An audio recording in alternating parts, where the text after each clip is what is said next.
धार्मिक पुस्तकों के विश्व का सबसे बड़ा प्रकाशक गीता केंद्र प्रेस इस समय अपनी स्थापना का शताब्दी वर्ष मना रहा है। 100 साल के सफर में गीता प्रेस ने न सिर्फ धार्मिक बल्कि नैतिक और सांस्कृतिक साहित्य की कई सारी मिसालें पेश की हैं।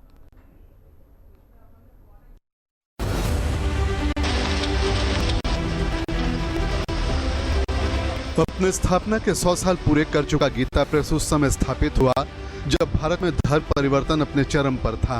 1920 के दशक में कलकत्ता के एक मारवाड़ी सेठ जयदयाल गोयनका रोज गीता पढ़ते थे। गीता के प्रचार प्रसार के लिए गोयनका ने अपनी व्याख्या को एक प्रेस में छपवाया, लेकिन उसमें बड़ी गलतियां देखकर वे दुखी हो गए। उसी दिन उन्हें अपना प्रेस लगाने का ख्याल आया। फिर गोरखपुर के अपने एक श्रद्धालु घनश्याम दास जाला के सुझाव पर इसी शहर में 10 रुपए के किराए के मकान में 1923 में गीता प्रेस शुरू किया गया। स्थापना के पहले 4 वर्षों तक गीता प्रेस ने प्राचीन धर्म ग्रंथ ही छापे। इसके प्रकाशन का दायरा साल 1927 में तब बढ़ा जब हनुमान प्रसाद पोद्दार ने कल्याण नाम की एक मैगजीन प्रकाशित की। इस कदम ने गीता प्रेस को एक नई पहचान दी। खुद महात्मा गांधी भी कल्याण पत्रिका को पढ़ा करते थे। गीता प्रेस की स्थापना के बाद से कल्याण नामक मासिक पत्रिका का प्रकाशन यहाँ पे होना शुरू हुआ और इस पत्रिका के मुरीद खुद बापू भी थे। बापू ने गीता प्रेस को पत्र लिखकर कल्याण के लिए बधाई दी और साथ ही यह भी कहा कि अच्छा हो कि अगर कल्याण में किसी तरह की किसी पुस्तक की समीक्षा या विज्ञापन न छापा जाए। महात्मा गांधी के इन शब्दों को गीता प्रेस आज भी अक्षरशः पालन कर रहा है और स्थापना के 100 साल बीत जाने के बाद भी आज भी गीता प्रेस में न तो किसी तरह का कोई विज्ञापन छापा जाता है और न ही किसी दूसरे पुस्तक की समीक्षा छापी जाती है। गीता प्रेस का 100 साल में पूरी तरह से कायाकल्प हो गया है।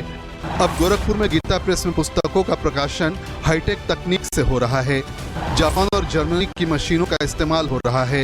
इन मशीनों से 15 भाषाओं में 1800 से भी अधिक पुस्तकों की 70,000 कॉपियों को प्रतिदिन प्रकाशित किया जा रहा है। गीता प्रेस की पुस्तकें अधिकतर धार्मिक स्वभाव के हिंदुओं के पूजा घरों में पाई जाती हैं। इन पुस्तकों में भगवत गीता, पुराण, चालीसा, रामायण और महाभारत जैसे ग्रंथ प्रमुख हैं। किताबों की मांग इनके छापे जाने से काफी अधिक है। अब यह पुस्तक बाजार में हमारे पाठकों के लिए उपलब्ध है। जहाँ तक हम अपने पुस्तकों की बिक्री की बात करें तो अब तक हम कुल 93 करोड़ ग्रंथ अपने पाठकों को उपलब्ध करा चुके हैं पिछले 100 वर्षों में। और इसमें एक सबसे इम्पॉर्टेंट और जो महत्वपूर्ण बात ये रही कि प्रति वर्ष हमने अपने पिछले ही वर्ष के रिकॉर्ड को हर साल ब्रेक किया है। यहाँ की दीवारों पर चौपाइयाँ लिखी हैं। गुटखा, पान मसाला और धूम्रपान पूरी तरह से मना है। छपाई में लगे कर्मचारी किताब की फाइनल बाइंडिंग के बाद जूता चप्पल उतार कर काम करते हैं ताकि पाठकों की श्रद्धा और विश्वास से धोखा न हो। यहाँ 8 ऑफसेट और 2 रंगीन मशीनें हैं। बाइंडिंग के लिए जर्मनी और इटली की मशीनें हैं। गीता प्रेस में लोगों की आस्था और पवित्रता का कितना ख्याल रखा जाता है आप इसी बात से समझ सकते हैं कि जब यहाँ पे किताबों की बाइंडिंग होती है तो वो बाइंडिंग मशीनों से नहीं होती है बल्कि हाथों से होती है, क्योंकि मशीनों से जहाँ जहाँ भी बाइंडिंग होती है वहाँ की ग्लू में जानवरों की चर्बी मिली होती है।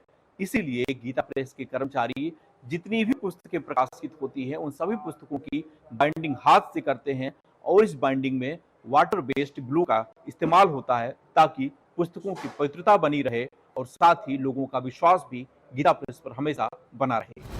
गीता प्रेस के लीला चित्र मंदिर में सैकड़ों की संख्या में 200 साल पुरानी देवी देवताओं की तस्वीरें संरक्षित हैं। यहाँ 700 से अधिक तस्वीरें आज भी मौजूद हैं जो निराकार ईश्वर के साकार स्वरूप और उनकी लीलाओं को दर्शाती हैं।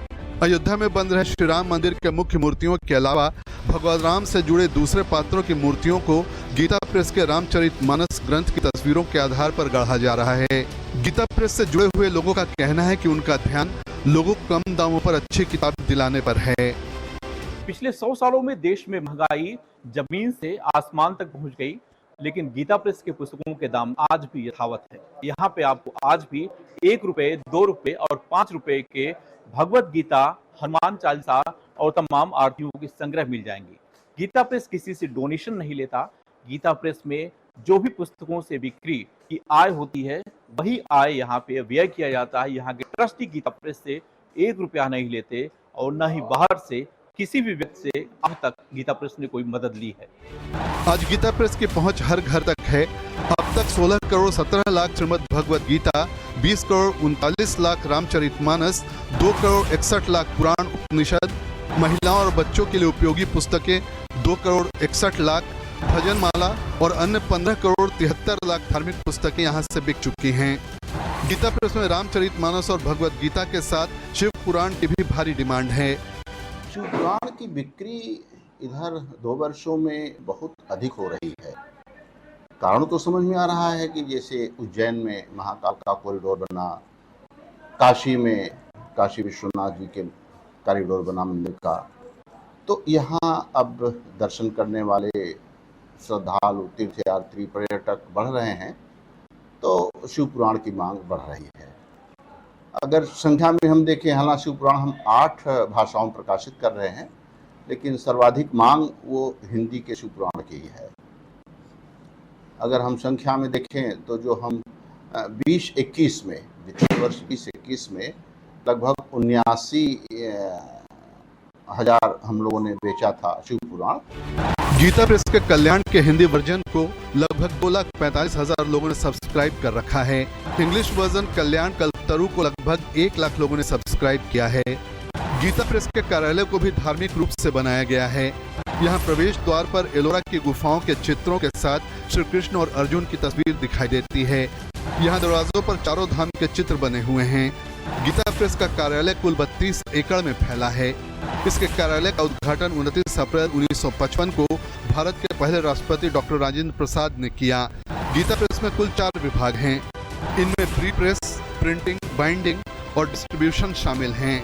यहाँ पर घूमने के लिए खास तौर पर देश के अलग अलग शहरों और नेपाल से भी लोग आते हैं। पुस्तकें जो है भगवान की साक्षात जीवन प्रतिमाएं होती हैं, तो उनके ज्ञान के लिए हम यहाँ पर हमेशा आते रहते हैं और पुस्तकें ले जाते हैं, पढ़ते हैं, लोगों को पढ़ने के प्रेरित करते हैं ताकि लोग जो है सही रास्ते पर चल सकें। उस वक्त उसमें हर पुस्तक में दिखता था कि गीता प्रेस की पिक्चर देखा था। अभी पता ही नहीं था ये बनारस में था है और इधर है, लेकिन अभी मालूम पड़ा कि गीता प्रेस गोरखपुर में है, तो बहुत अच्छा लगा इसको देख के। बचपन से देखा था गीता प्रेस की पुस्तक, अभी छापाखाना में आ रहा है, बहुत अच्छा लग रहा है, सुकून मिल रहा है। हमने जो सोच लिया था उससे कहीं ज़्यादा इधर पाए हम। इसके चित्र घर में आगे चले गए, वो देखे, इधर आए, जो देखा है इतना खुश हुए कि हम शायद साक्षात परमात्मा हमको मिल गया इधर, ऐसा अनुभूति हुआ। गीता का जो छापने का जो इतिहास है, हिस्ट्री है, वो सब हमने इधर आके देखा है। लेकिन हमारे पहले नेपाल में जो हम था उसके वक्त हम परिकल्पना करते थे कहाँ से आता होगा, कैसे होगा ये सब।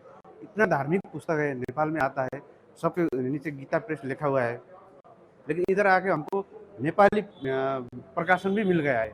कोरोना काल में सबसे अधिक पुस्तकों की डिमांड भी गीता प्रेस की ही रही। 100 साल का सफर पूरा कर चुके गीता प्रेस ने लक्ष्य रखा है कि देश के सभी हिंदू घरों में गीता प्रेस की पुस्तकों को पहुंचाया जाए और धर्म के साथ सांस्कृतिक और नैतिक मूल्यों को भी बढ़ाने के लिए गीता प्रेस अपना योगदान दे सके। गीता प्रेस इसी दिशा में काम कर रहा है। और यही कारण है कि गीता प्रेस की पुस्तकें अब सिर्फ भारत में ही नहीं, विश्व के कोने कोने में लोगों तक पहुंच रही है। हिंदी खबर के लिए दीपक श्रीवास्तव, गोरखपुर।